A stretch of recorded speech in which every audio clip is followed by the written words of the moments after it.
जय जय राम कृष्ण हरे जय जय राम कृष्ण जय जय जय जय राम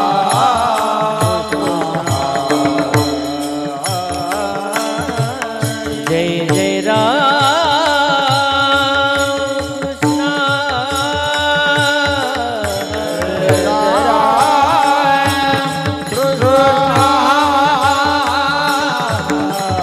जय जय राम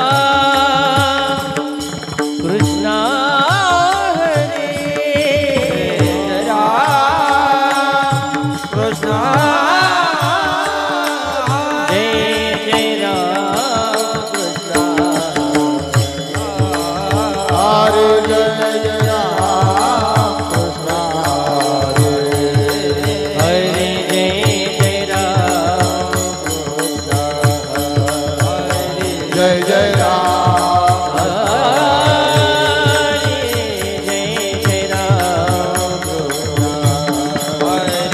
जय राम हरे जय राम जय जय राम जय जय राम हरे जय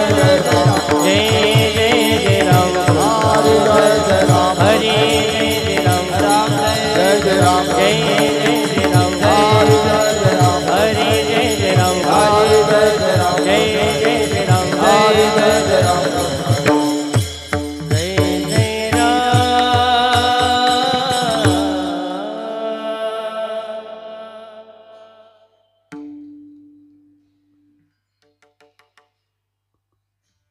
रूप पाहता लोचनी रूप पाहता लोचनी रूप पाहता लोचनी रूप पाहता लोचनी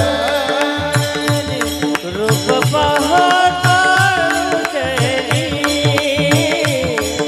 रूप पाहता लोचनी रूप पाहता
माझे अंगा गई ऐसी दशा येईल माझे अंगा गई ऐसी दशा येईल माझे अंगा ऐसी दशा येईल माझे अंगा चित्त पांडुरंगा झुरत असे चित्त पांडुरंगा झुरत असे चित्त पांडुरंगा झुरत असे गई ऐसी दशा येईल माझे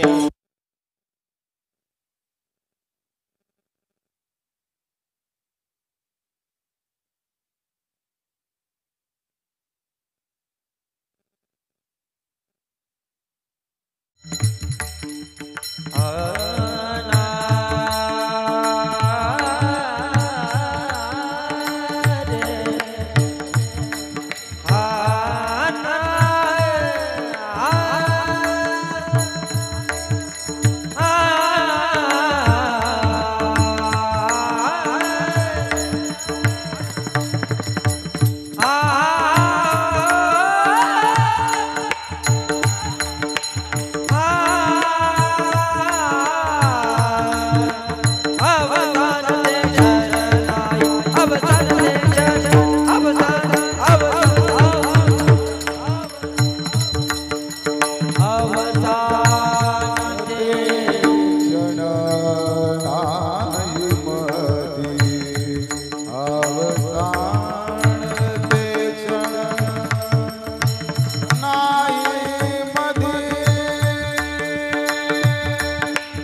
भारत माता की विठाला विठाला विठाला विठाला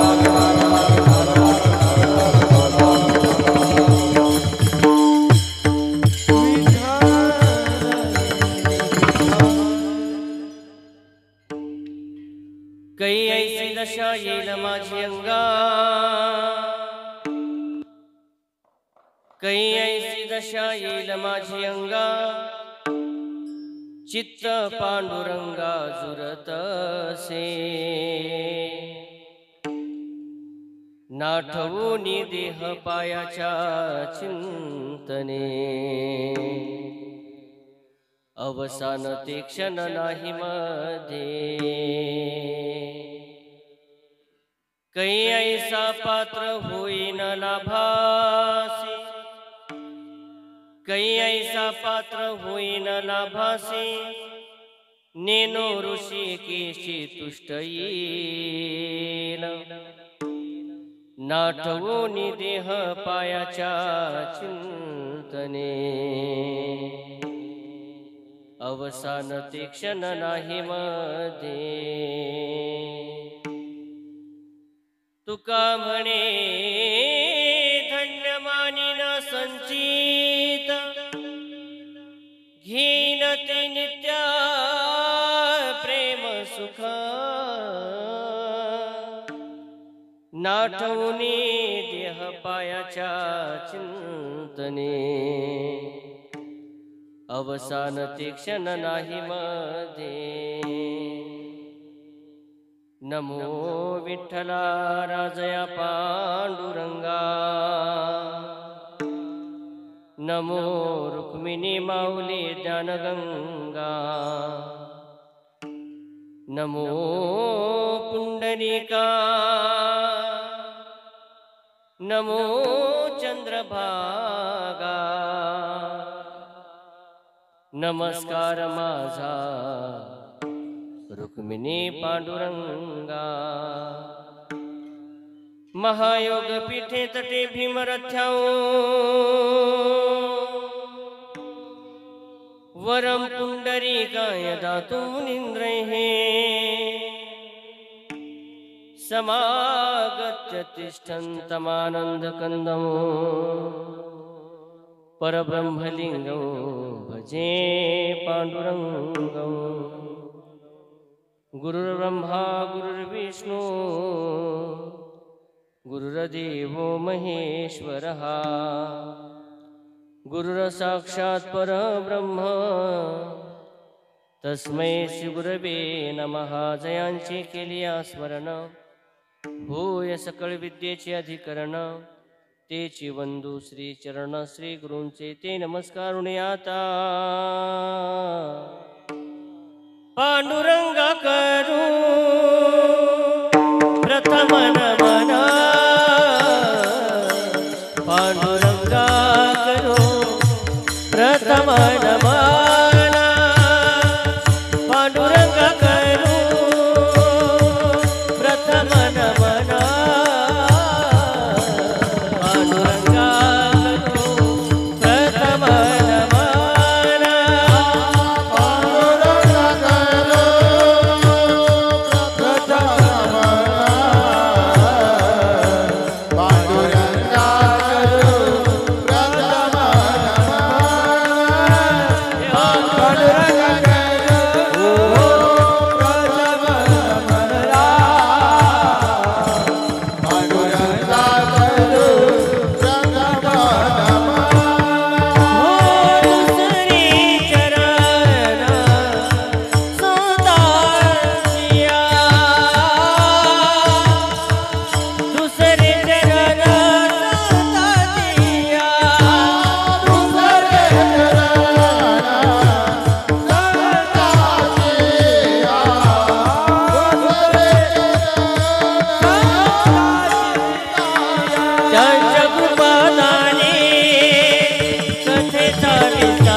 का करू प्रथम नमन दुसरे चरण संतांची या त्यांच्या कृपादाने कथेचा विस्तारू बाबाजी सद्गुरु दास तुका कै ऐसी दशा येईल माझी अंगा चित्त पांडुरंगा झुरत असे नाठवून देह पायाच्या चिंतने अवसान ते क्षण नाही मध्ये प्रस्तुत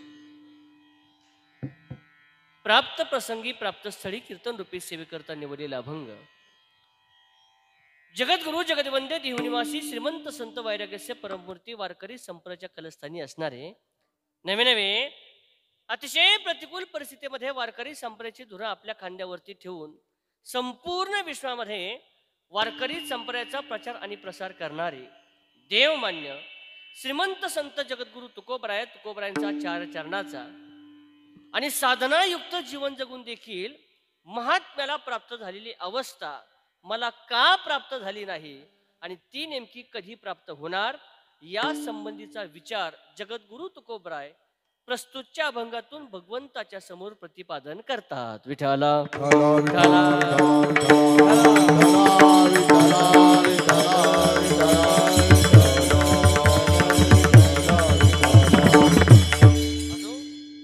चिंतनाला सुरुवात करण्यापूर्वी या कार्यक्रमाच्या आयोजनासंबंधी नियोजनासंबंधी दोन शब्द बोलणं वक्त्याचा आद्य करतो. न्यायानं आपल्या या श्री क्षेत्र अंजनापूर या आपल्या गावामध्ये रहिवासी असणारे आणि गेल्या 1 वर्षापूर्वी ज्यांचं निधन झालं असे वैकुंठवासी नवनाथ गणपत पाटील गव्हाणे या ऋणातून उतराई होण्याकरता या गोड कार्यक्रमाचे आयोजन केलेलं आहे.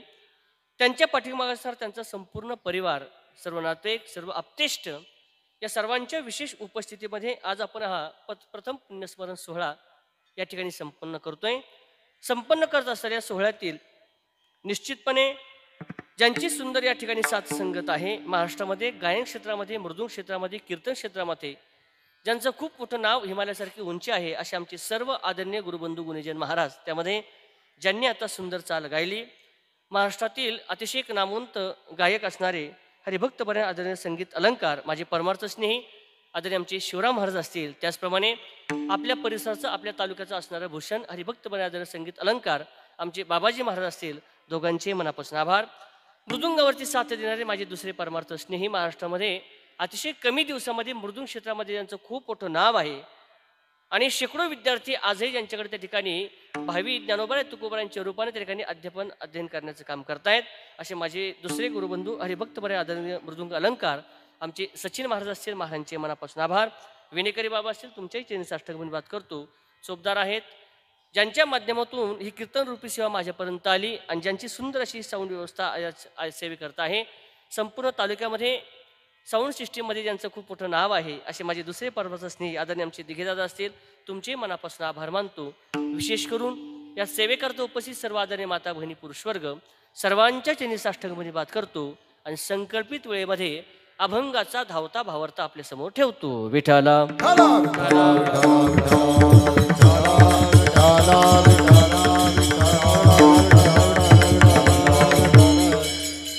तुकोबराय सांगतात, महात्म्याला प्राप्त झालेली अवस्था मला का प्राप्त झाली नाही. जीवन जगत असताना आम्ही आज जर भौतिक जगाचा विचार केला तर विज्ञान आणि शास्त्र किंवा विज्ञान आणि अध्यात्म या दोघांनी दोन मूलभूत गरजा माणसाला जिवंत राहण्याकरता दिल्यात. पहा, विज्ञान असं सांगतंय आम्हाला जर जिवंत राहायचं ठरलं तर प्रत्येक माणसानं पाणी हे पिलंच पाहिजे. 1, प्रत्येक माणसानं श्वास हा घेतलाच पाहिजे. 2, आणि प्रत्येक माणसानं अन्न हे खाल्लं पाहिजे. 3, या 3 मूलभूत गरजा आहेत विज्ञानाच्या. आम्हाला जिवंत राहायचं ठरलं तर मला खरं सांगा, अन्न पाहून भूक जाते, वास घेऊन भूक जाते का अन्न खावंच लागतं? अन्न खावंच लागतं का वास घेऊन भूक जाते? अरे झोपले काय तुम्ही?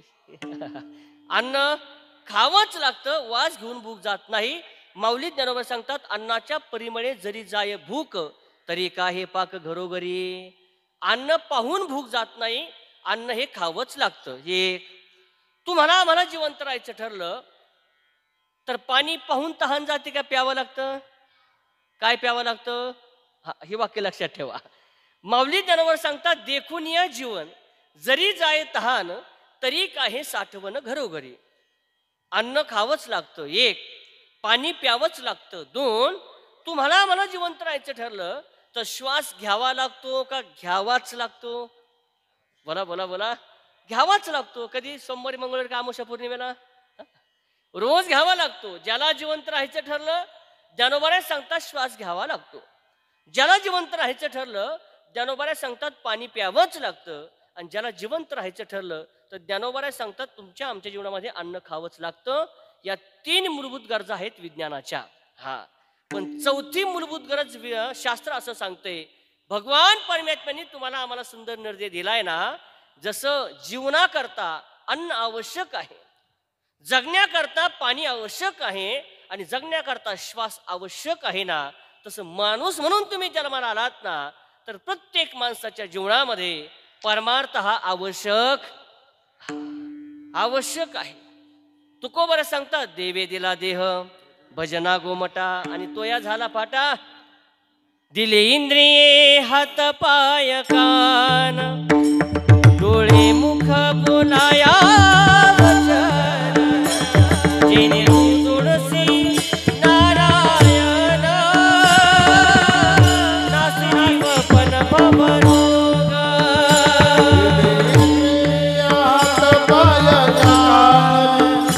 डोळे मुख बोलाया वचन जेणे तुळसी नारायण नासी जीव पण भवरोग. दिली इंद्रिये हात पाय कान हात पाय कान डोळे मुख बोलाया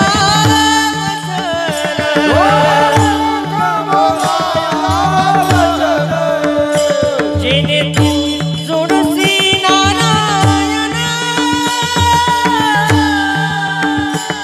नासी जीव मना भवरोग.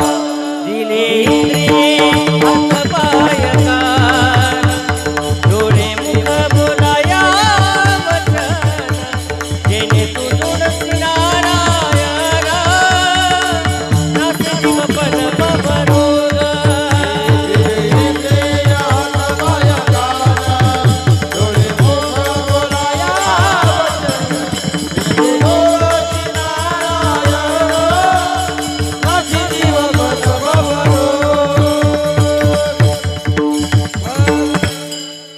तुकोबरा सांगतात परमार्थ केला पाहिजे, ज्ञानोबरा सांगतात परमार्थच केला पाहिजे. सगळ्या साधू संतांचा अट्टहास आहे प्रत्येक माणसानं परमार्थ केला पाहिजे. पण प्रश्न असा आहे आम्ही परमार्थ करतो का? परमार्थ करतो का? परमार्थ करतो का? परमार्थ करतो का? आता कीर्तनाला आलेल्या माणसाचा हा प्रश्न तर घरी झोपलेल्याचं काय? आम्ही कीर्तनामध्ये कथेमध्ये बसून सुद्धा आमचं मन आजही आम्हाला पूर्ण आत्मविश्वास सांगत नाही का आम्ही परमार्थ करतोच. आणि जरी करत असला तरी परमार्थ करत असताना एक सगळ्यात मोठी चूक आहे. काय चूक? आम्ही आमच्या मनानं परमार्थ करतो. हा, परमार्थातल्या 100तल्या 70% चालीरीती ह्या फक्त परंपरेने चालत आल्यात. पीछे से आया आणि आगे आगे वस्तुस्थिती. त्यानं माळ घातली म्हणून आम्ही माळ घालायची, त्याने आळंदी पंढरपूरची वारी केली म्हणून आम्ही आळंदी पंढरपूरची वारी करायची. बरोबर आहे मावशी?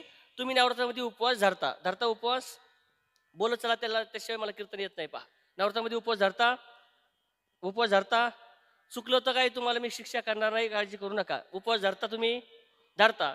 नवरात्राच्या उपवासाला डांगर भोपळा भेंडीची भाजी चालती हे तुम्हाला कोणत्या महाराजांनी सांगितलं? बोला बोला बोला. आता लागले एकमेकांकडे पाहायला बरं का. आता खायचं काम चाललंय का नाही?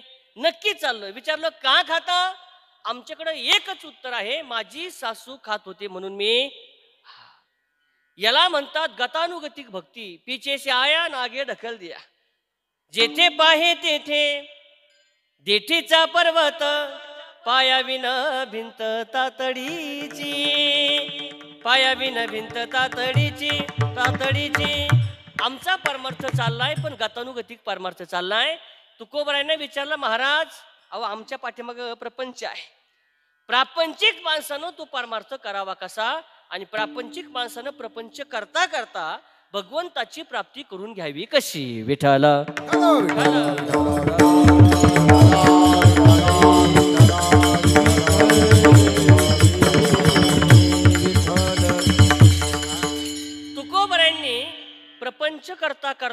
आहे त्या परिस्थितीमध्ये समाधान मिळवायचं असेल तर त्याच्याकरता एक गोड संदेश दिलाय पहा. हा, काय संदेश दिला? तुकोबऱ्या सांगतात, ज्याला वाटतंय ना मला आहे त्या परिस्थितीमध्ये समाधान मिळावं, त्या प्रत्येक प्रापंचिक माणसानं आपला प्रपंच नाम संसार करत असताना संसारामध्ये नेहमी खाली पाहावं. संसारामध्ये नेहमी खाली पाहावं.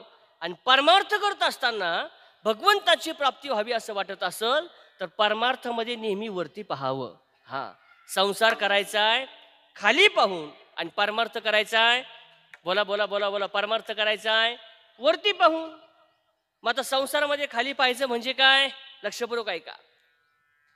आपल्यापेक्षा जे दीन आहेत, आपल्यापेक्षा जे दुर्बळ आहेत, आपल्यापेक्षा जे गरीब आहेत, त्यांच्याकडे बघत बघत तुम्ही आम्ही तुमचा आमचा प्रपंच करणं, याला म्हणतात संसारातलं खाली पाहणं. यानं काय होईल? आम्हाला आहे त्या परिस्थितीमध्ये समाधान मिळेल. दुर्दैव आहे आमच्या सगळ्यांचं. 10 वर्षाच्या तुलनेमध्ये आज जर आम्ही आमचा विचार केला तर आज आमच्याकडं 10 वर्षाच्या तुलनेमध्ये पैसा जास्त आहे. 10 वर्षाच्या तुलनेमध्ये आज आमच्याकडं बंगले मोठाले, बोलत चला, बंगले मोठाले आहे. 10 वर्षाच्या तुलनेमध्ये आज आमच्याकडं गाडी मोठी आहे. 10 वर्षाच्या तुलनेमध्ये मावशी आज आमच्याकडं सोनं जास्त. सोनं मला काय घ्यायचं नाही तुमच्याकडं.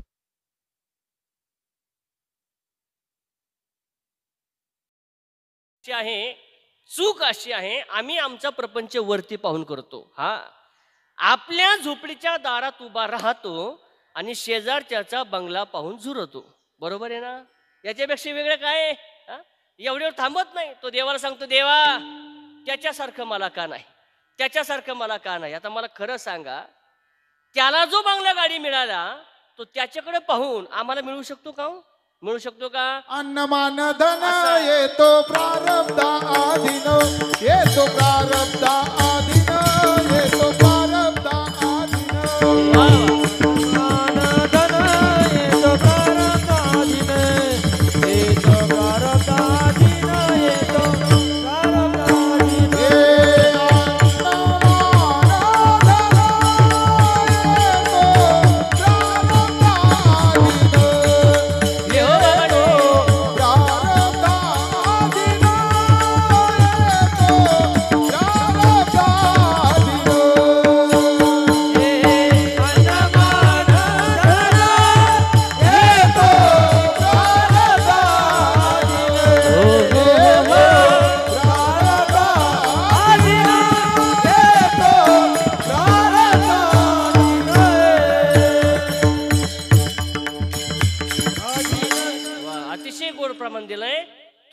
सांगतात अन्न मान धन हे तो प्रारब्धा अधीन. किंवा सांगू तुम्हाला, प्रारब्धेची जोडे धन आणि प्रारब्धेची, प्रत्येकाचं प्रारब्ध हे भिन्न भिन्न आहे. हा,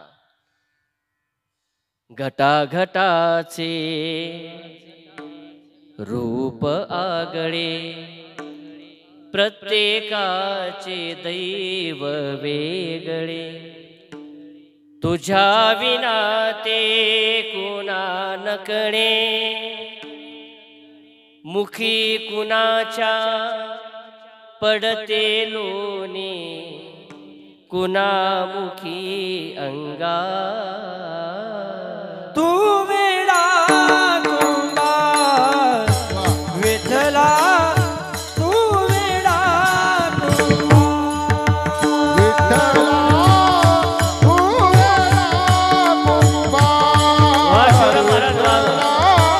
तू वेडा कुंभार. फिरत्याचा काळावर मातीला आकार विठ्ठला, तू वेडा कुंभार, विठ्ठला, तू वेडा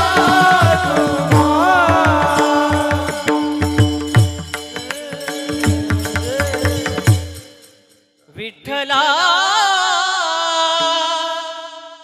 तू वेडा कुंभार.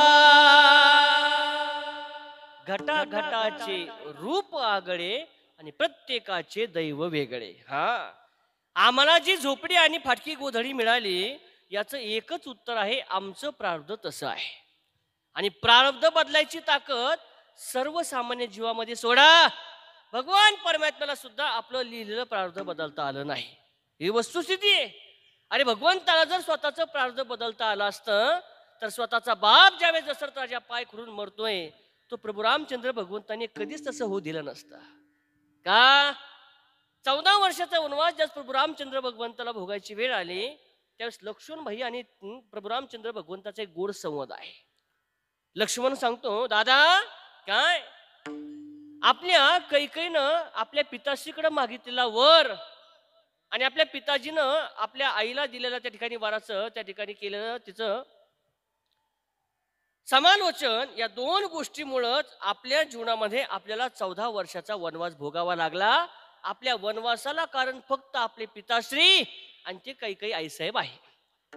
असं वाक्य प्रभू रामचंद्र भगवंतांनी ऐकल्याबरोबर प्रभू रामचंद्र भगवंत सांगतात, लक्ष्मणा काय अरे इतरांना कुणाला दोष देण्यापेक्षा कधीतरी आपण आपल्या सुद्धा कर्माचा नाम प्रारब्धाचा विचार करावा. बरोबर आहे ना? गोड पद आहे पहा. माता कैकेयी ना दोषी दोषी न भेता राज्य त्याग कानन यात्रा हे तो कर्म जात. खेळ चालला से माझ्या पूर्व संचिताचा पराधीन आहे जगती पुत्र मानवाचा. दोष ना कुणाचा दैव जात दुःखे भरता. दोष ना कुणाचा पराधीन आहे जगती पुत्र मानवाचा. दोष ना कुणाचा. लक्ष्मणा नाही दशरथ राजा दोषी गड्या आणि नाही कैकेयी आईसाहेब दोषी. दोष आहे तुमच्या आमच्या प्रारब्धाचा. आणि म्हणून आमच्या झोपडीच्या दारात उभा राहून शेजारच्याचा बंगला पाहून आम्ही झुरून झुरून मरून जरी गेलो आम्हाला तशी बंगला गाडी मिळू शकत नाही.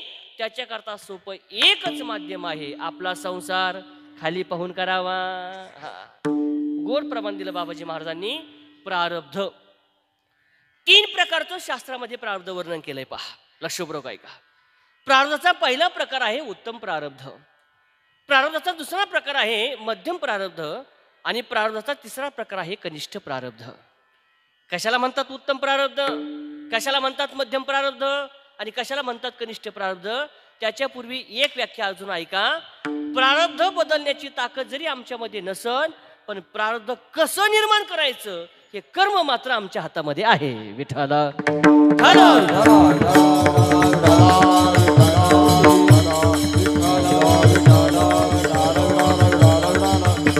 अरे शास्त्र सांगतंय तुम्ही चांगलं कर्म केलं तर फळही तुम्हाला चांगलंच भेटणार आहे आणि वाईट कर्म केलं तर फळ आपल्याला वाईट भोगावं लागणार आहे. पण दुर्दैव आहे तुमचं आमचं सगळ्यांचं.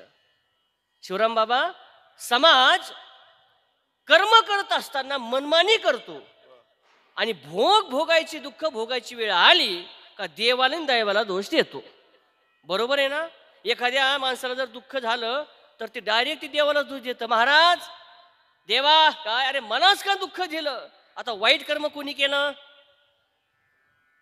वाईट कर्म कोणी केलं, वाईट कर्म कोणी केलं, देवानी केलं का? नाही. गावच्या पुढाऱ्यांनी केलं का? नाही. मग कोणी केलं? आम्ही केलं. मग दुःख कोणाला व्हायला?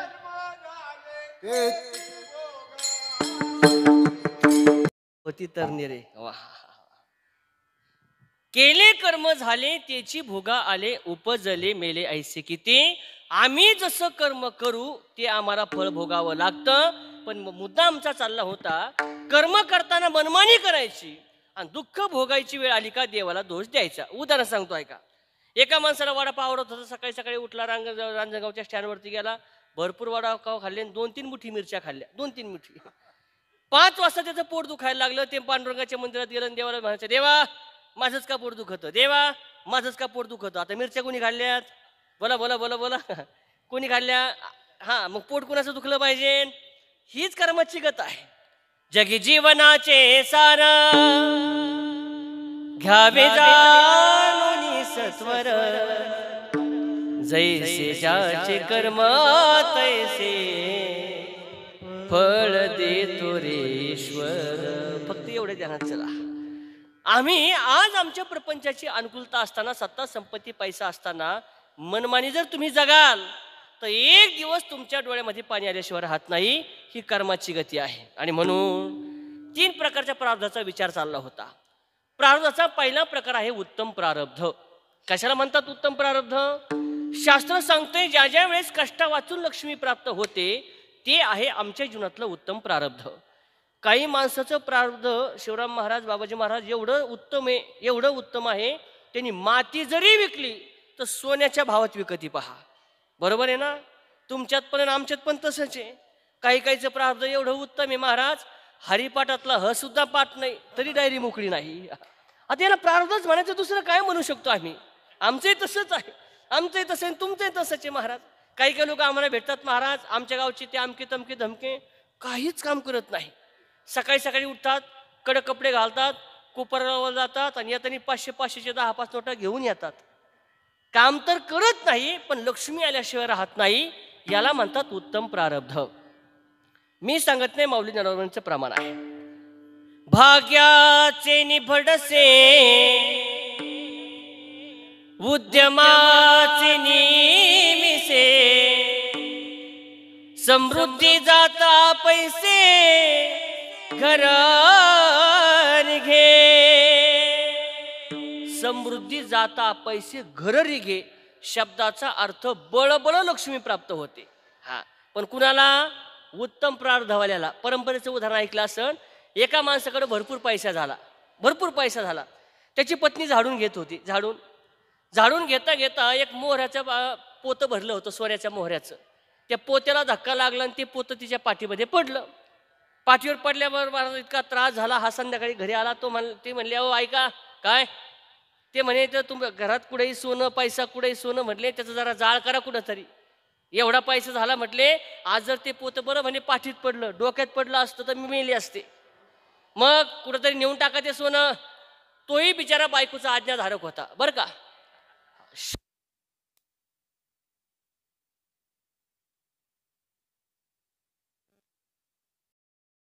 घरामध्ये त्याचा कुठेतरी नेऊन जाळ करा. त्या बिचाऱ्यानं मित्राकडे गेला. म्हणला, मित्रा अरे घरामध्ये कुठेही सोनं, कुठेही पैसा, कुठेही सोनं, काय करू? मित्र हुशार होता. त्यानं सांगितलं, अरे तू असं कर म्हटले, आपल्या राजाची एखादी त्या ठिकाणी काहीतरी खोडी कर. त्याचा गुन्हा केला का राजदंड म्हणून राजा तुला शिक्षा देईल. शिक्षा दिली का सोन्याचे ते मोहराचे पोते घ्यायचे आणि राजाला नेऊन द्यायचे. ठरल्याप्रमाणे राजाचा काहीतरी गुन्हा करायचा ठरलं. लक्षपूर्वक ऐका, उत्तम प्रारब्ध सांगतोय. राजदरबार भरलेला होता. राजा सिंहासनावरती बसलेला असताना हा त्या ठिकाणी चालत चालत गेला. त्या राजदरबारमध्ये उभा राहिला. राजाच्या पुढे उभा राहिला. पायातला बूट काढला आणि राजाला त्यानं फेकून मारला. आता मला सांगा, राजाला बूट फेकून मारणं हा काय साधा अपराध आहे का हो? राजा आपल्या गावातला नाही, नगरीचा. त्याला बूट फेकून मारलं काय साधा अपराध आहे का हो? हा, तो बूट फेकून मारला. राजाच्या मुकुटाला लागला, मुकुट खाली पडला. राजाला बूट फेकून मारलेला प्रधानजीने पाहिला आणि तो मोठ्याने ओरडला, अरे कोण आहे? धरा त्याला, पटकन त्याला आत्ताच्या आत्ता त्याला फाशी झाली पाहिजे. राजे साहेबांना त्यानं बूट फेकून मारलाय. सैनिक धावले, दोघांनी पकडलं. राजानं त्या मुकुटाकडे पाहिलं आणि राजाला एक बारीक चित्र त्या ठिकाणी दिसलं. काय चित्र दिसलं? जसा राजाचा मुकुट खाली पडला, मुकुट खाली पडल्याबरोबर राजाने बघितलं ते सापाचं पिल्लू पाळायला लागले. त्यानं सांगितलं, अरे थांबा, त्याला सोडून द्या त्याला. का बरं? अरे म्हणले त्याला खूप दिव्य दृष्टी म्हटले. आज जर त्यानं बूट फेकून मारला नसता आणि हा जर मुकुट पडला नसता तर कदाचित हे सापाचं पिल्लू मला चावलं असतं आणि उद्या तुम्हाला तुमचा राजा सुद्धा दिसला नसता. याच्यामुळे आज मला जीवदान भेटलंय. प्रधानजी असं करा, 10 सोन्याच्या मोहराचं पोतं भरा आणि याच्या घरी जाऊ द्या. हे घरी पोचायच्या आधी पोते पोच झाले. पत्नी तर रागाने लालबुंद झाली. हे गेलं 6 वाजता घरी. पाहिलं पत्नीचा चेहरा चिडलेला, रागावलेला. अगं म्हणले ऐक 2 मिनिटं ऐक. काय सगळं व्यवस्थित झालं होतं, पण शेवट नेमकी करायला गेलो गणपतीन झाला मार होती म्हटले. मग काय नाही, उद्याच्या उद्या आज हिची 10-20 पोते आणि कालची 10-20 पोते म्हटले. सगळं उद्या मी काहीतरी याचं जाळ करतो. दुसऱ्या दिवशी परत मित्राकडे गेला. मित्रा काय? अरे म्हणले काल 49 ओव्हरपर्यंत बरं चाललं होतं, पण शेवटच्या ओव्हरला जरा गोंधळ झाला आणि अशी अडचण तयार झाली. मित्र म्हणला काळजी करू नको. आता ऐक, आता राजाचा एखादा अपराध करण्यापेक्षा डायरेक्ट राणी सरकारचा अपराध कर. का? माणसाच्या जीवनामध्ये सगळ्यात प्रिय व्यक्ती जर कोणती असेल तर ती माणसाची कीर्तनात सुद्धा बायको डोक्यातून जाईना बाबा लोकांच्या. हे बरोबर आहे, बायको. दुसऱ्या दिवशी सकाळी राणी स्नान केलं. स्नान करून आपल्या त्या गच्चीमध्ये केस वाळवत असताना हा डायरेक्ट धावत गेला. त्या राणीचा हात पकडला आणि राणीला भरभर खाली ओढायला लागला. ओढता चौकामध्ये घेऊन आला. पण योगायोग असा, यानं राणीला चौकामध्ये आणलं आणि 2च मिनिटामध्ये त्या राणीचा महाल पत्त्यासारखा धडधड खाली कोसळला. आता तुम्ही मला सांगा, राजाची राणी आणि त्या राणीचा महाल जर खाली कोसळला तर लोकाला काही तिथं यायला बोलवायला आमंत्रण द्यायची गरज आहे का हो? हा, सगळी नगरी पळायला लागली. काय झालं, कस काय पडला. सगळे लोक त्या ठिकाणी जमा झाले. हा, आपल्याकडे जुनी म्हणे पहा, गरीबाची मेली बायको कुणाला यायना ऐकू, आणि मोठ्याची मेली शिळी आखी गरजली आळी. हा, गरीबाची बायको जरी मेली तर कुणाला काही त्याचं सुखदुःख नाही, पण एखाद्या श्रीमंताची शिळी जरी मेली तर लोक भूषणाने सांगत येत, महाराज काय सांगत मला ते शिळीचं अशी हरणासारखी दिसायची, 5-5 लिटर दूध द्यायची. कोण? उगाच श्रीमंताची बनू फुगिरी आणायची. झालं, सगळे जमा झाले. राजापर्यंत बातमी गेली. राजे धावत आला. अरे कोण आहे? काय झालं? कशी वाचली? काय झालं? कशी वाचली? गर्दीला बाजूला करता राणीपर्यंत राजा पोहोचला. अरे म्हणले कसं वाटतंय? राणी काय झालं? म्हणले काही नाही महाराज, मी अतिशय सुखरूप आहे. कुणामुळं? याच्याकडे हात केला. राजाने याला बारीक बघितलं आणि राजाला लक्षात आलं का त्या दिवशीचा हाच आहे. राजाने त्याला दंडवतच घातला. अरे भल्या माणसा, किती म्हणून उपकार करशील? त्या दिवशी पाहिलं तर तसं आणि आज पाहिलं तर. प्रधानजीला सांगितलं, प्रधानजी आता हाताने पोते उचलूच नका, डायरेक्ट हत्तीवरती 10-20 पोते सोन्याचे टाका आणि याच्या घरी. दृष्टांत संपला. माऊली ज्ञानोबा सांगतात, समृद्धी जात आपैसे घर रिघे. आमची जर प्रारब्धाची उत्तमता असेल ना तर लक्ष्मी ही निश्चितपणे विना सायास विना कष्टाची आम्हाला प्राप्त झाल्याशिवाय राहत नाही. प्रारब्धाचा पहिला प्रकार आहे उत्तम प्रारब्ध. प्रारब्धाचा दुसरा प्रकार मध्यम प्रारब्ध. मध्यम प्रारब्ध कशाला म्हणतात? कष्ट अधिक लक्ष्मी. आता आपण सगळे माणसं आपण मध्यम प्रारब्धातले आहोत. दिवसभर काबाड कष्ट करायचे आणि संध्याकाळी 1000-2000 रुपये कमवायचे, म्हणजे कष्ट अधिक लक्ष्मी. एखादा गौंडी माणूस असतो, हातामध्ये थापी धरतो, दिवसभर काम करतो, संध्याकाळी 1000-2000 रुपये कमवून नेतो, कष्ट अधिक लक्ष्मी. आमच्यासारखे कीर्तनकार मंडळी 2-2 तास कष्टाने कीर्तन करतात आणि जाताना 10-20 हजार रुपये घेऊन जातात, म्हणजे कष्ट अधिक.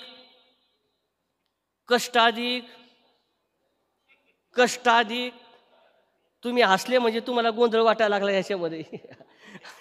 शिवराम महाराज, बऱ्याच माणसाला असं वाटतं का याच्यामध्ये काहीच कष्ट नाही. बरोबर आहे ना? अहो लोक सहज बोलता म्हणतात, महाराज तुमचं बरं आहे बा, पाऊस नको, पाणी नको, लई मजा आहे. अरे तसं नसतं. जावे त्याच्या वंशात तेव्हा कळे. लक्ष्मीचा सिद्धांत असा आहे, ज्यावेळेस 1 रुपये तुमच्या हातावरती लक्ष्मी त्या ठिकाणी ठेवते ना, त्या 1 रुपयाचे आधी कष्ट करून घेते आणि मग तुमच्या पदरामध्ये पडते. ही लक्ष्मीची सत्यता आहे. अरे 10,000 रुपये जरी एखादा कीर्तनकार घेत असन, पण त्या 10,000चे कष्ट आधी त्या ठिकाणी करावं लागतात, तेव्हा ते 10,000 रुपये पदरात पडतात. ही वस्तुस्थिती आहे. पण पाहताना वाटतं का नाही? डॉक्टरला वाटतं वकील सुखी, वकिलाला वाटतं इंजिनियर सुखी, इंजिनियर वाटतं व्यापारी सुखी, व्यापारी वाटतं शिक्षक सुखी, शिक्षकाला वाटतं शेतकरी सुखी, शेतकऱ्याला असं वाटतंय एखादा जमीनदार सुखी, आणि तुम्हाला सगळ्याला असं वाटतंय महाराज लय बोला. असं होत नाही. जो देखे सो दुखिया बाबा, सुखिया कोई नहीं रे. पाहतानी सुखाचं वाटतंय. पाहतानी कसं सुखाचं वाटतंय? एक उदाहरण सांगतो, मला तिसऱ्या प्रारब्धाकडे यायचंय. माझे एक मुंबईला कल्याणला मित्र आहेत, भांडूपला नगरसेवक आहे. आता नाव सांगत नाही. ते नगरसेवक म्हणून निवडून आले आणि योगायोगाने माझं कल्याणला कीर्तन होतं. ते म्हणले, महाराज आज माझा नगरसेवक म्हणून निवडून आल्यामुळे माझा सत्कार म्हटले. तुम्ही कीर्तन करता आहात तर म्हणे तासभर सत्कार करता या. म्हटलं ठीक आहे. सत्कार सुरू झाला. ते एका खुर्चीवरती बसले होते, मी एका खुर्चीवरती बसलो होतो. समोर 400-500 असे त्यांचे कार्यकर्ते मोठेचे मोठे असे हार घेऊन यायचे.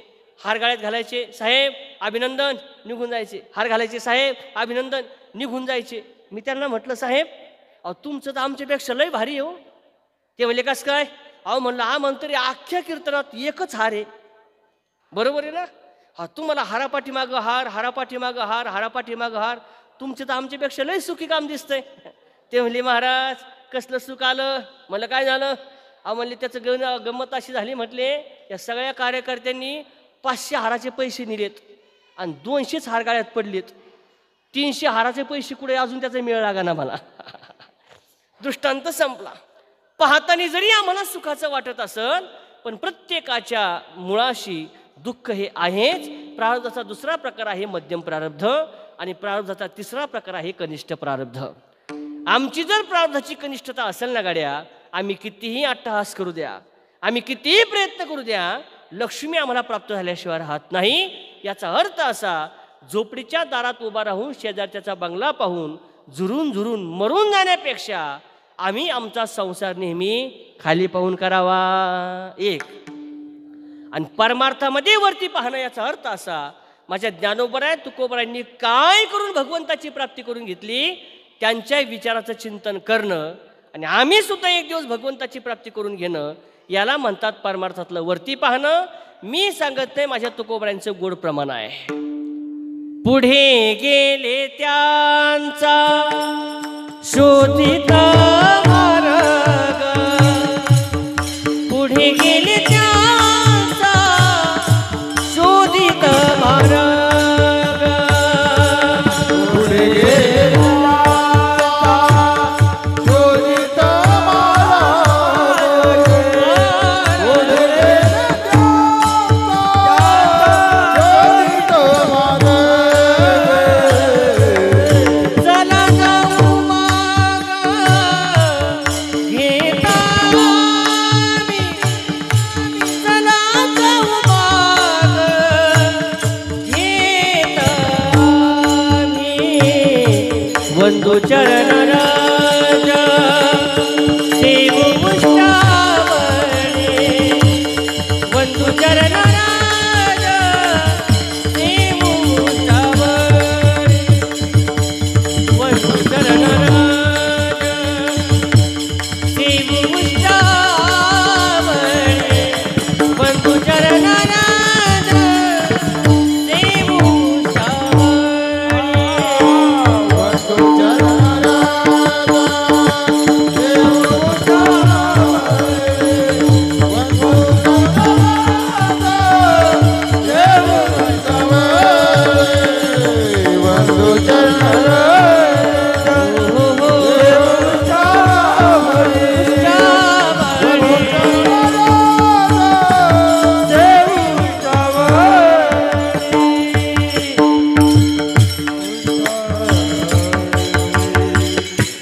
पुढे गेले त्यांचा शोधित मार्ग. तुकोबऱ्या सांगतात, मी माझ्या जीवनामध्ये माझ्या परमार्थामध्ये वरती बघितल्यानंतर मला कळालं का आत्तापर्यंत महात्म्याला प्राप्त झालेली अवस्था मला प्राप्त झाली नाही. तुकोबऱ्यांचं चित्त उद्विग्न झालं.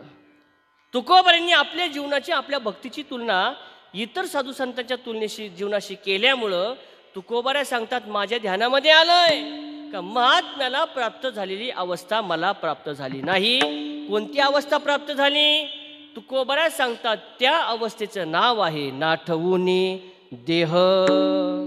हा, परमार्थामध्ये जर अति उच्चतम अवस्था कोणती असेल ना, तर स्वतःच्या देहाचा विसर पडणं, याच्यापेक्षा श्रेष्ठ अवस्था दुसरी कोणतीच नाही. कशामुळे विसर पडला? 3 गोष्टीमुळे देहाचा विसर पडतो. पहा, ऐका, गोड चिंतन आहे.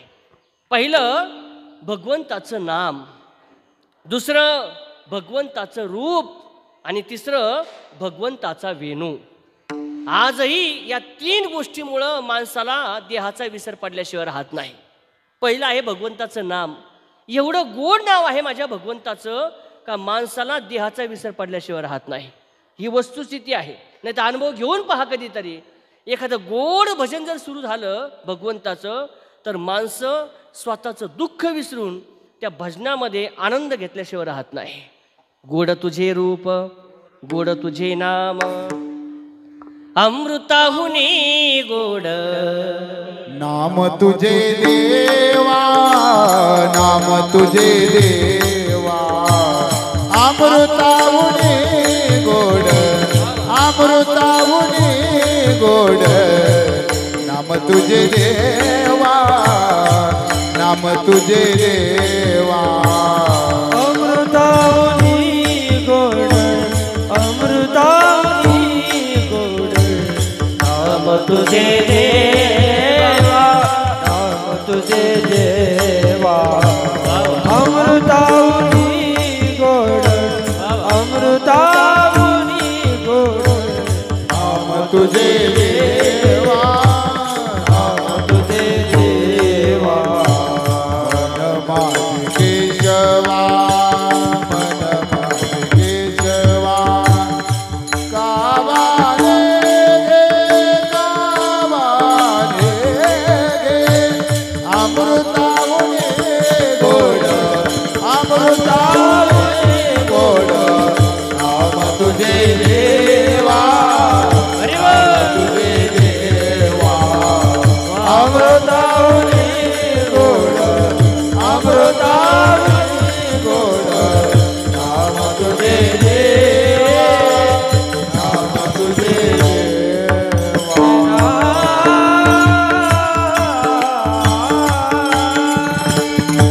वा वा, भगवंताचं नाम गोड आहे म्हणून विसर पडतो. 2, भगवंताचं रूपही गोड आहे म्हणून माणसाला विसर पडतो. सुंदर ते ध्यान, उभे विटेवरी, राजस सुकुमार, मदना, एक नाही हजारो प्रमाण सांगता येतील. पांडुरंग कांती, दिव्य तेज झळकते, रत्न किड फाकती प्रभा, अगणित लावण्य तेज पुंजळले,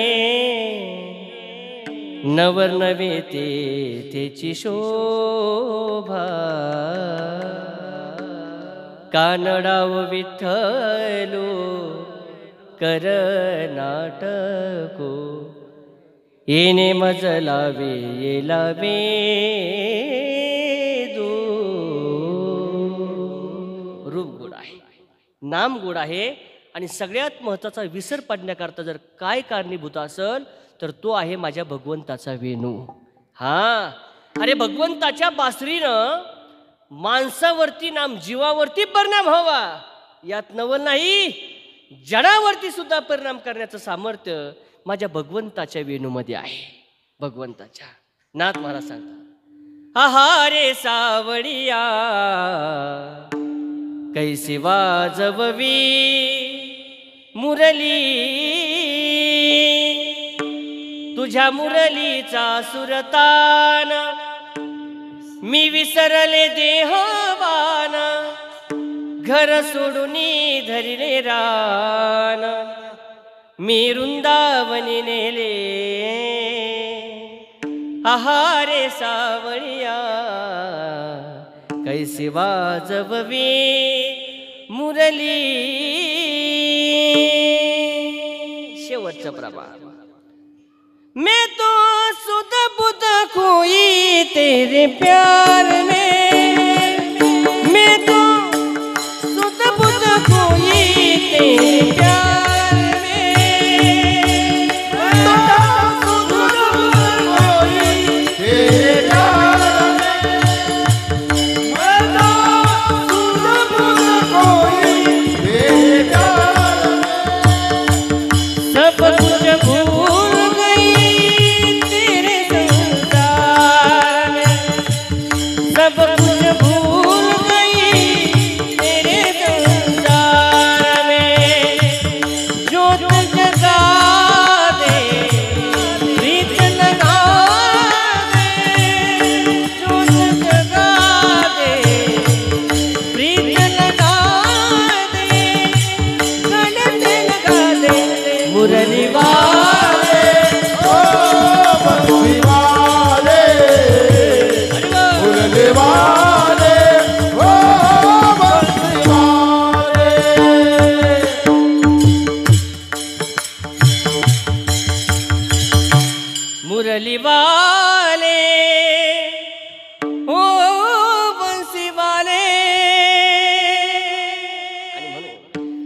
भगवंताच्या नामाने विसर पडतो, भगवंताच्या रूपाने विसर पडतो आणि भगवंताच्या वेणूनं विसर पडतो.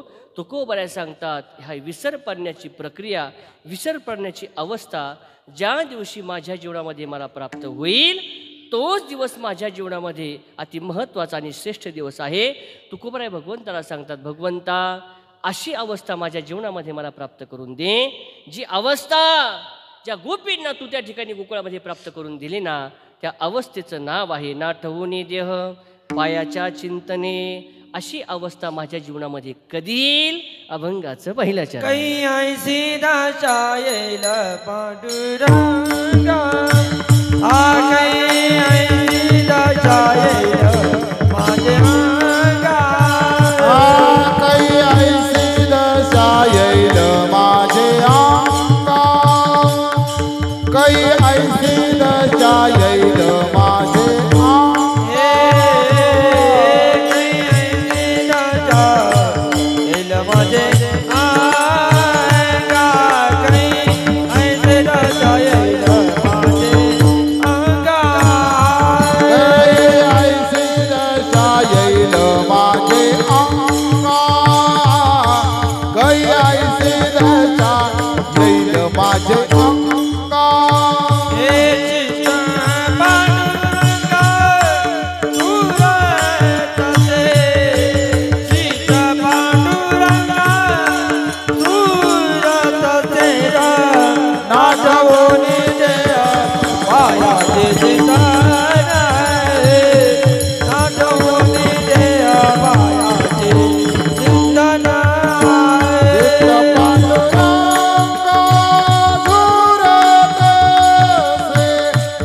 पांडुरंगा धुरते नाठवूनी देह पायाच्या चिंतने, नाठवूनी देह पायाच्या चिंतने. तुकोबराय सांगतात महात्म्याला प्राप्त झालेली अवस्था ज्या दिवशी माझ्या जीवनामध्ये प्राप्त होईल ना, तुकोबराय सांगतात तीच माझ्या जीवनाची धन्यता आहे. सांगायचा मतीचा अर्थ एकच. तुकोबराय सांगतात मी माझ्या जीवनामध्ये ज्या दिवशी माझ्यापेक्षा श्रेष्ठ साधू संतांची माझ्या जीवनाची तुलना केली, त्या दिवशी मला कळालं का माझ्या परमार्थामध्ये आत्तापर्यंत महात्म्याला प्राप्त झालेली अवस्था ती मला प्राप्त झालेली नाही. आणि म्हणून ती प्राप्त होण्याकरता तुकोबराय सांगतात माझ्या जीवनामध्ये माझ्या जीवनाची धन्यता, माझ्या जीवनाची श्रेष्ठता त्या दिवशी होईल गाड्या देवा, का ज्या दिवशी मला महात्म्याला प्राप्त झालेली अवस्था प्राप्त होईल. कै ऐसी दशा येईल माझी अंगा, चित्त पांडुरंगा झुरत असे. तुकोबरायांच्या पहिल्या चरणाच्या पूर्वार्धाचा आपण विचार केला. आपल्याकडं फक्त 15 मिनटं शिल्लक आहे. तत्पूर्वी संप्रदायाच्या नियमाप्रमाणे एकदा विठोबा रुक्मिणी भजन घेऊयात आणि बरोबर 15 मिनटामध्ये आपल्याला सगळ्यांनी सेवेला पूर्ण द्यायचं आहे. मोठ्या प्रेमानं सर्वांनी भजन करायचं आहे. 2च मिनटं आपल्याला भजन करायचं आहे, पण आपल्या अंजनापुरातला आवाज पंढरपुरापर्यंत पोहोचला पाहिजे. ही जबाबदारी तुमची. अतिशय प्रेमानं आनंदाने सर्वांनी मोठ्या प्रेमाने भजन करायचं आहे. विठोबा रखुमा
कै ऐसी दशा येईल माझी अंगा, चित्त पांडुरंगा झुरत असे.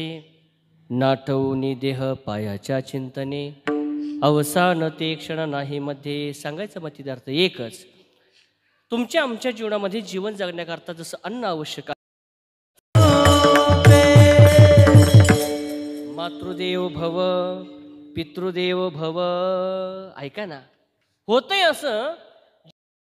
₹1,00,000 पगारची तुम्हाला नोकरी आहे गड्या, पण तुमच्या जीवनामध्ये आईबाप नाही ना, सगळ्या संपत्तीची किंमत 100% शून्य आहे.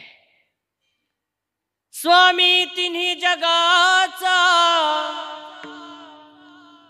आई विना भिकारी, आई वाचून पोर वेगळी, नाती तुटली फार, आईचा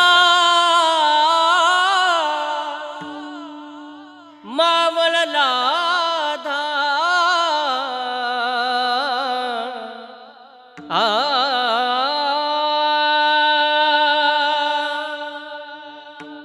आई दादा. आजही संध्याकाळचे 8 वाजले तर 100% आमचा फोन वाजतो आणि तो फोन बरं काही माझ्या आईचा असतो. हा, 2च वाक्य बोलते ती, दादा तू जेवला का, आणि जिथं असशील ना तिथून सुखरूप घरी ये. हे म्हणणारे जगाच्या पाठीवर फक्त आमची आईच आहे दादा, आमची आईच आहे. आणि म्हणून आम्ही आमच्या कातड्याची जोडी करून जरी त्या आईबापाच्या पायामध्ये घातली ना, तरी त्यांच्या ऋणातून उतराई नाही होऊ शकत. 34 वर्षाचं वय आमचं. 34 वर्षाच्या वयामध्ये 15-20 लाखाची गाडी आज आम्हाला बसण्याकरता आहे. 80-100 वर्षाचे म्हातारे माणसं आमच्या पायाला वागतात आणि संपूर्ण महाराष्ट्रभर कीर्तनाचा योग येतो. ही आम्ही आमची फुगेरी मोठेपणा सांगतो असं नाही, वाक्य परत ऐकत चला. 34 वर्षाच्या वयामध्ये 15-20 लाखाची गाडी बसण्याकरताय. 80-100 वर्षाचे म्हातारे माणसं आमच्या पायाला वागतात. संपूर्ण महाराष्ट्रभर कीर्तनाचा योग येतो. याच्यात आमच्या स्वतःचं काहीच नाही. कधीतरी आमच्या आई वडिलांच्या आशीर्वादाचा हात आमच्या मस्तकावरती पडला आणि आमच्यासारख्या दगडाला सुद्धा देव पण आलं. ही ताकद सुद्धा त्या आई वडिलांच्या आशीर्वादाचीच आहे. आणि म्हणून नेहमी आम्हाला म्हणा वाटतंय, पहा आई ग थोर तुझे उपकार, 9 महिन्याने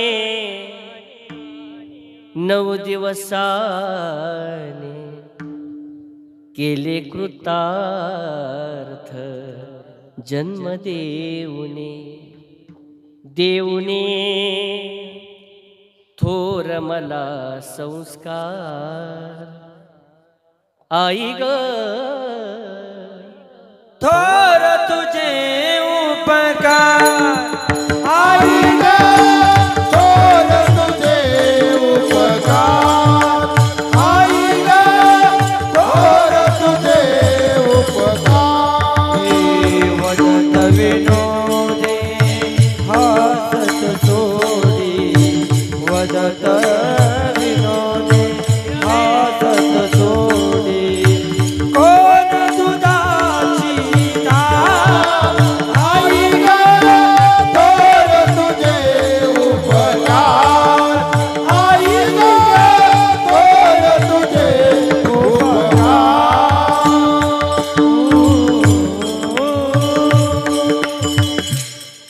आई ती आई दादा आणि बाप तो बाप आहे. आज एका वडिलांचं श्राद्ध आपण या ठिकाणी संपन्न करतोय. लक्षपूर्वक ऐका. अरे मुलगा चांगल्या मार्कानं पास झाला तर पेढे वाटणारी आई आम्हाला दिसते. तुळशीला पाणी घालता घालता 4 आया बाया एकत्र घेऊन रडणारी आई आम्हाला दिसते. पण त्याच माझ्या ताईचा प्रपंच सुखाचा व्हावा ना, त्या ताईच्या सुखाच्या प्रपंचाकरता संसाराकरता 10 जणांपुढं भीक मागणारा बाप आम्हाला कधीच आठवला नाही. ही सगळ्यात मोठी कलियुगातली शोकांतिका आहे. बाप करी जोडी लेकुराचे गोडी, बाप करी जोडी लेकुराचे गोडी. करी जोडी लेकुराचे ओढी, जोडी लेकुराचे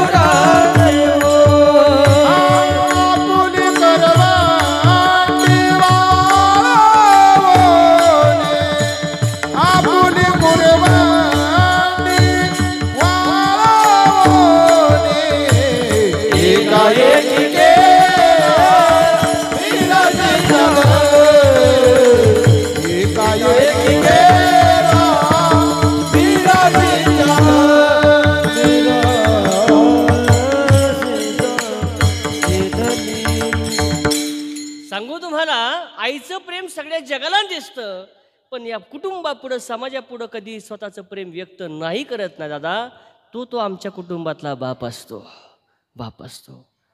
आमचा बाप आंधळा आहे, आमचा बाप पांगळा आहे, आमचा बाप अडाणी आहे.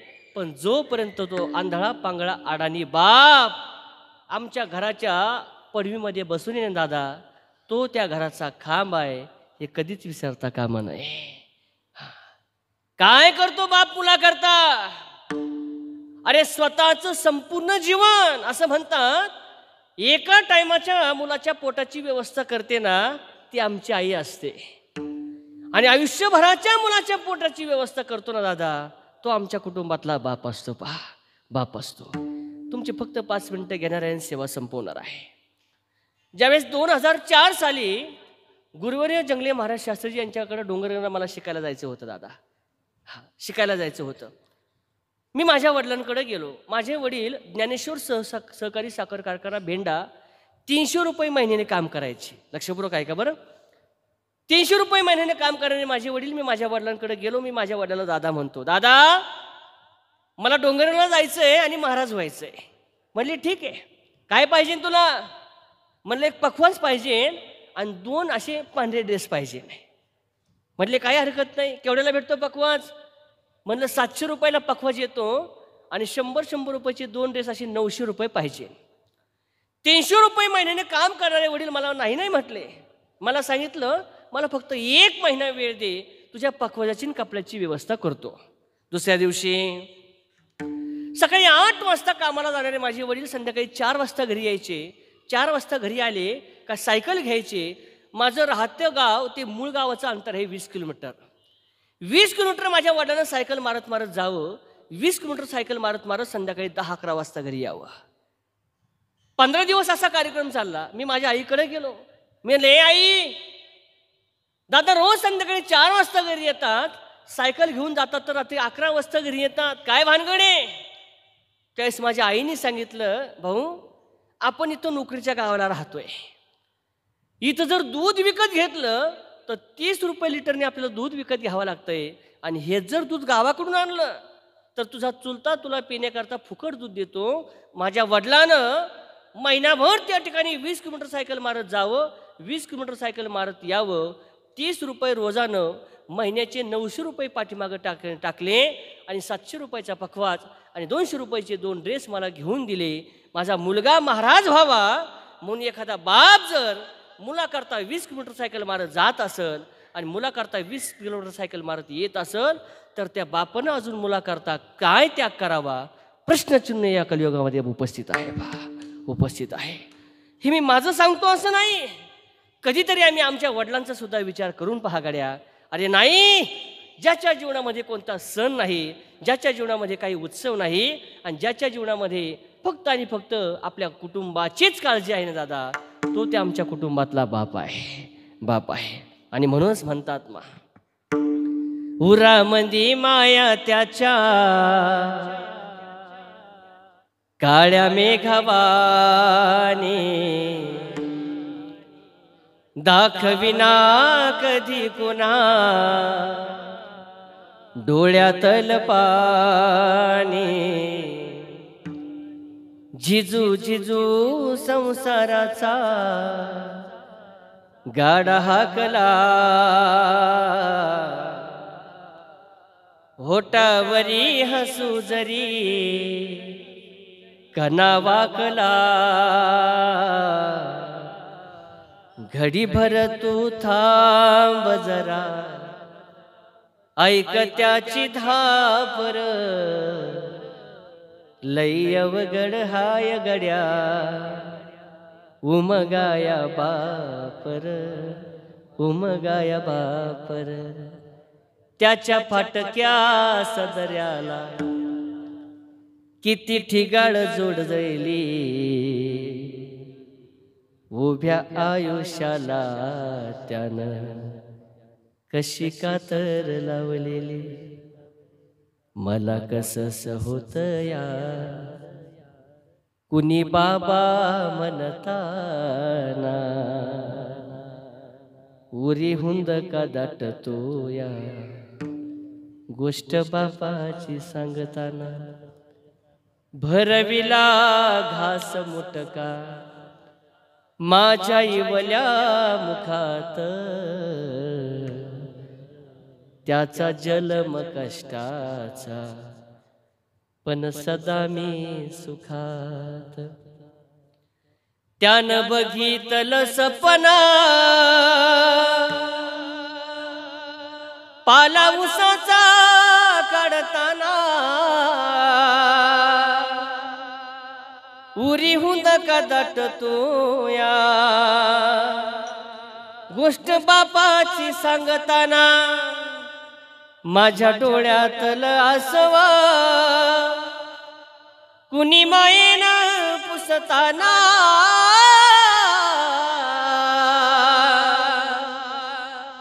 उरी हुंद का दाटतो या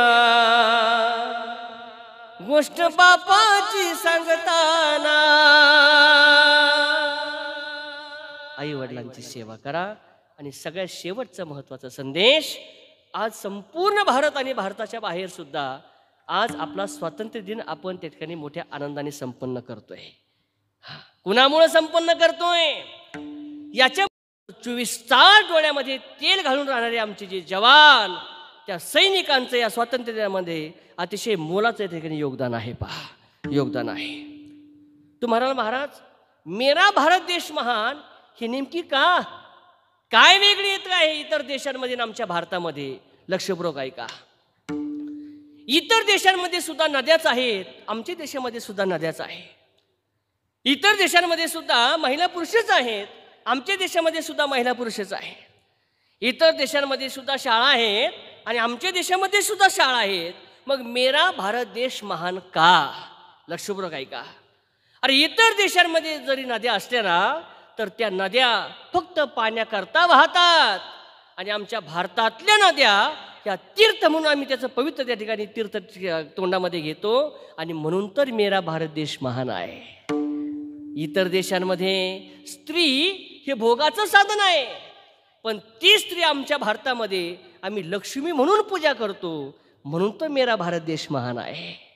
अजून पुढे सांगू? अरे इतर देशांमधल्या शाळा ह्या पैशाकरता आणि डिग्री करता असतील, पण माझ्या देशातल्या शाळा या शाळा नाहीत, तर ती ज्ञान मंदिर आहे ना, म्हणून तर मेरा भारत देश महान आहे. मेरा भारत देश महान आहे. आणि म्हणून हा प्रजासत्ताक दिन साजरा करत असताना आमच्या भारताची जी उंची आहे, आमच्या भारताची जी संस्कृती संस्कार आहेत, ते टिकवणं जोपासणं सुद्धा आमचे काम आहे. पहा काय आहे माझ्या भारताची विशेषता, ऐका ना. जहाँ डाल डाल पर सोने की चिड़िया करती है बसेरा, वो भारत देश है मेरा, वो भारत देश है मेरा. जहाँ सत्य अहिंसा और धर्म का पग पग लगता है डेरा, वो भारत देश है मेरा, वो भारत देश है मेरा. ये धरती है जो ऋषि मुनि जपते प्रभु नाम की माला, जपते प्रभु नाम की माला. या सूरज आकर डाले अपना सबसे पहला फेरा, ओ भारत देश है मेरा, ओ भारत देश है मेरा, ओ भारत देश है मेरा, ओ भारत देश है मेरा.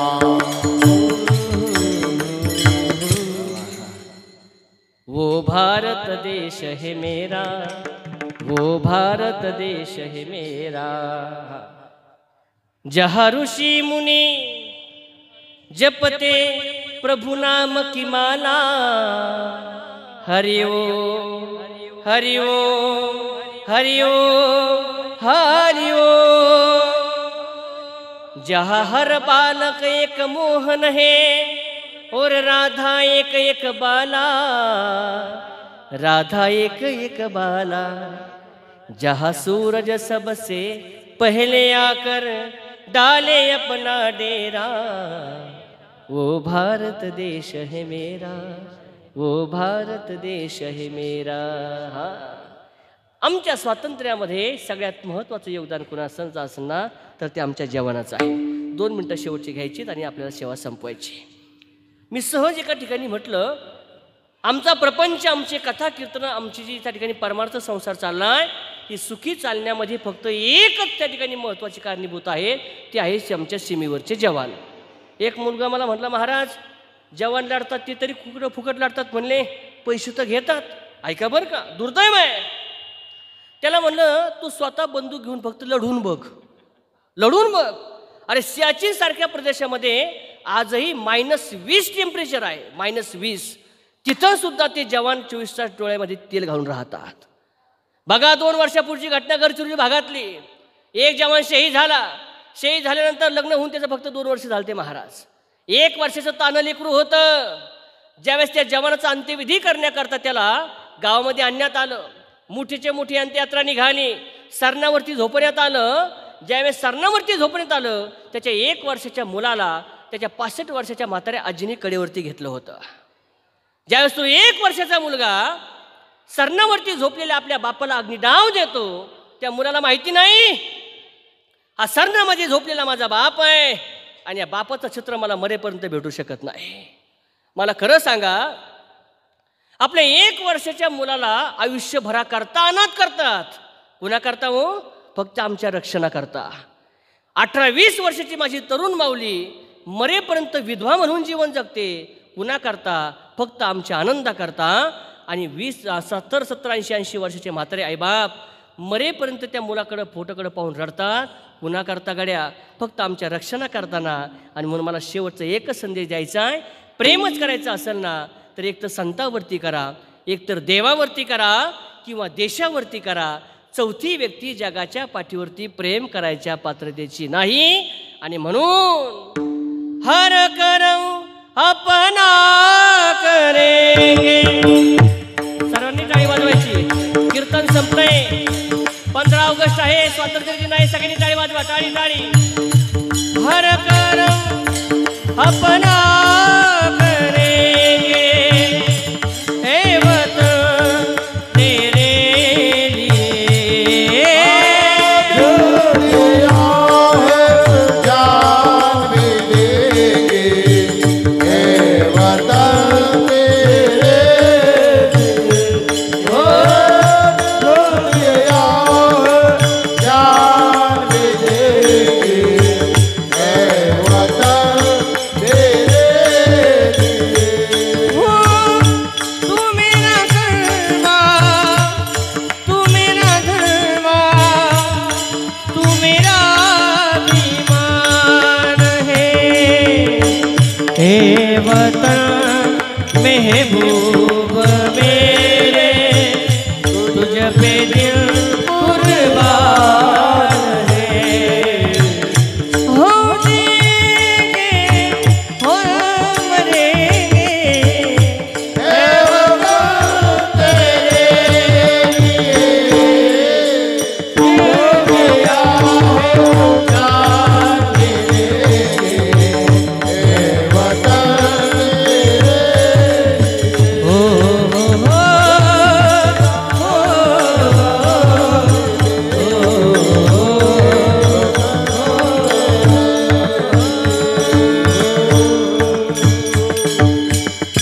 भारत माता की जय. भारत माता की जय. भारत माता की जय. आई वडिलांची सेवा करा, हिंदू धर्म संस्कार संस्कृतन करा, याच्यापेक्षा वेगळा परमार्थ नाही. असो त्या निमाने इथे येण्याचा योग आला. झालेली कीर्तनरूपी सेवा भगवंताच्या चरणी समर्पित करत असताना मला भगवंताला एकच प्रार्थना करायची, भगवंता आमच्या या वडिलांच्या पुढच्या सद्गतीकरता जर काही पुण्य कमी पडलं असेल, आजच्या अन्नदानातून, आजच्या ज्ञानदानातून जे जे पुण्य निर्माण होईल भगवंता ते तू पुण्य खर्च कर आणि आमच्या वडिलांचा पुढचा मार्ग मोकळा कर. एवढीच भगवंतांनी प्रार्थना करतो. सेवेकरता उपस्थित गव्हाणे पाटील परिवारातील प्रेम करणारे सर्व नातेवाईक असतील, सर्व आप्तेष्ट असतील, सर्वांचे मनापासून आभार.